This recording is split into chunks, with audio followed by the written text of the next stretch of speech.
Punk Revolution now. Today we're going to be reviewing Armand Hammer's newest album, Haram. Armand Hammer, okay, by the way, this is my first review without a mustache, so let's see how that impacts things. Maybe, like, this is a very ugly part of my face, and now everyone's gonna unsubscribe. I don't know, we'll see. Anyways, Armand Hammer, fantastic hip-hop duo between Billy Woods, who I fucking love, check out Billy Woods' solo stuff, and Elucid, another fantastic rapper. So we just have two fucking phenomenal rappers coming together in Armand Hammer, and guess what? Armand Hammer, we already know that this is a sick project, because Armand Hammer have already released a number of very, very sick albums. Of course, you get two fantastic rappers, put them together, of course they're gonna release fucking great music, and in this project, Haram, Armand Hammer are collaborating with The Alchemist. The Alchemist being a very already accomplished producer. He's probably worked on some stuff you already heard. Like last year, he worked with Freddie Gibbs on the album Alfredo, which was really fucking cool. Armand Hammer, their music is just so like abstract and cryptic and experimental. And then The Alchemist,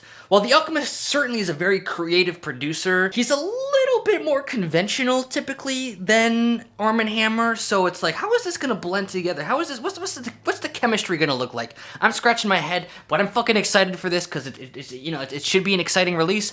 Let's start by taking a look at the album cover. Excuse me!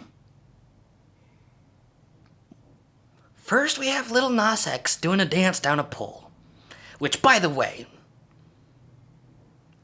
was sexy.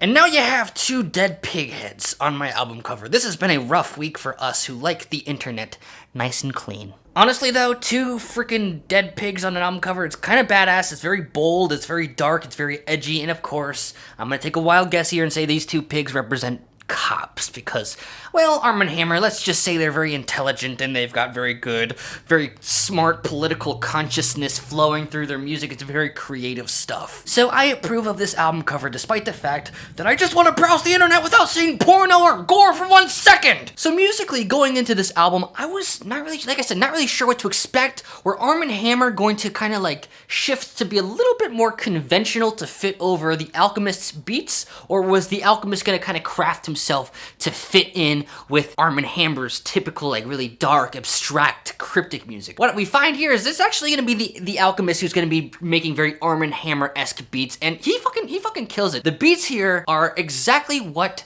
you need, okay? Because Armand Hammer, their lyrics are just so tense and just so cryptic and just so impactful and powerful. It's kind of weird, like, have you ever listened to like Neutral Milk Hotel and you're not really sure what the hell the guy is singing about, but you can just feel in the delivery, it's so passionate and powerful, and occasionally he says a lyric about semen or something and it just hits you? Well, honestly, listening to Armand Hammer is kind of a similar experience. It's kind of like, what the fuck are these words meaning? They're just flowing at you. It's so cryptic and so weird, but then you'll hear something about like the history of racism in the United States and it stings, and you can feel the vocal delivery is so powerful. It's such an interesting experience. These beats are just so dark and jazzy and just like very mildly dissonant at times and very, very tense, which is exactly what the music needs. You never know what the fuck is gonna be thrown at you. You could be listening to one song and then halfway through you'll just hear like these vocals come in like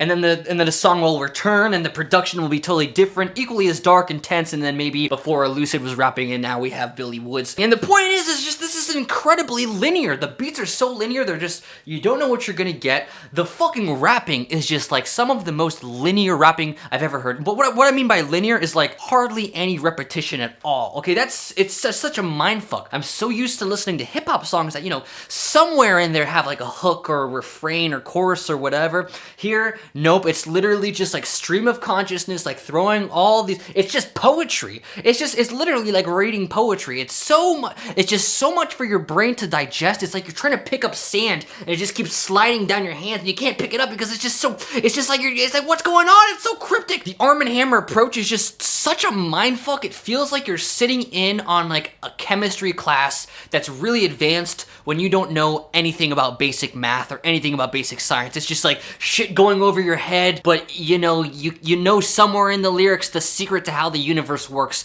is somewhere in that chemistry. But it's not just all just pure chaos. There's got some really awesome, creative, beautiful things woven in here. Like we've got the Earl Sweatshirt feature, which is so nice because this album is just so dark and intense. And then Earl Sweatshirt's vocals is just so airy and beautiful over this really beautiful sample. It's kind of like a breath of fresh air, okay, because, you know, Earl Sweatshirt really relaxed. It's a great contrast with the album. It's one of the best songs on the album. Fantastic. And then you have the last song on the album, Stone Fruit, where the vocals are mostly like singing. It's like really, really cool. Like, I think it's great. It's just like a non-stop exhibition of trying to do something different and ambitious within the realm of hip-hop, and I certainly appreciate that. But frankly, while I do appreciate the creativity and the ambition and just how much of a mindfuck this album is, I don't see myself returning to it that often, because while its crypticness and just linear bizarreness that feels like you're fucking falling down a staircase, that's like the biggest appeal of the music. At the same time, it's a bit of kind of a downside too, because it's not very sticky. It's kind of like you're watching a movie that's just like showing you all these beautiful scenes and just gorgeous, bizarre, strange cinematography going on, but there's no like plot for you to really hold on and follow through. So it nothing really like sticks